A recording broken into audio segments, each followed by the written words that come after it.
کسی کو اپنی یاد کیسے دلائیں؟ کیا آپ چاہتے ہیں کہ کوئی شخص آپ کو ہر وقت یاد کرے، آپ کے بارے میں سوچے اور آپ کی کمی محسوس کرے؟ لیکن سوال یہ ہے، کیا کسی کو اپنی یاد دلائی جا سکتی ہے؟ جواب ہے ہاں، لیکن زبردستی نہیں، بلکہ نفسیاتی طریقوں سے۔ آج کی ویڈیو میں آپ کو میں 5 ایسے پاورفل طریقے بتاؤں گا جن پر آپ عمل کر کے کسی کو اپنی یاد دلا سکتے ہیں، خاص کر کے اپنے پارٹنر کو اپنی یاد میں تڑپا سکتے ہیں۔ پہلا طریقہ، تھوڑا فاصلے میں رہیں۔ اگر آپ ہر وقت موجود رہتے ہیں تو آپ کی اہمیت کم ہو جاتی ہے۔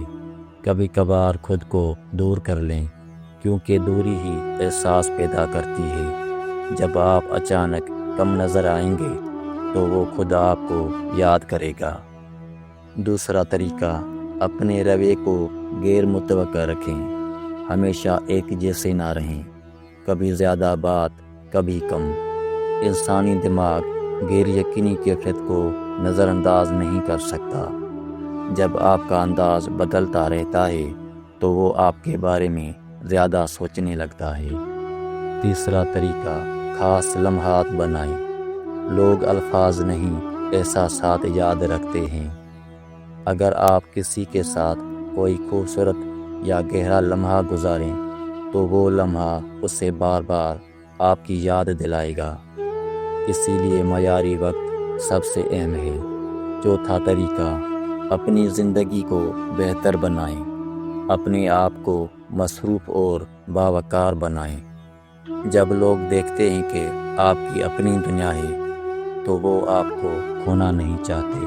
خود میں بہتری سب سے بڑی کشش ہے۔ پانچواں طریقہ، خاموشی کی طاقت استعمال کریں۔ ہر بات کا جواب دینا ضروری نہیں ہوتا۔ کبھی کبھی خاموشی سب سے زیادہ اثر کرتی ہے۔ جب آپ جواب نہیں دیتے تو وہ خود سوچنے پر مجبور ہو جاتا ہے۔ یاد دلانے کے لیے کسی کے پیچھے مت بھاگیں۔ اپنی اہمیت اتنی بڑھا دیں کہ لوگ خود آپ کو یاد کرنے لگیں۔ اگر ویڈیو پسند آئے تو ویڈیو کو لائک کریں اور ایسے ہی دلچسپ نفسیاتی راز جاننے کے لیے ہمارے چینل کو سبسکرائب کریں۔ اللہ حافظ۔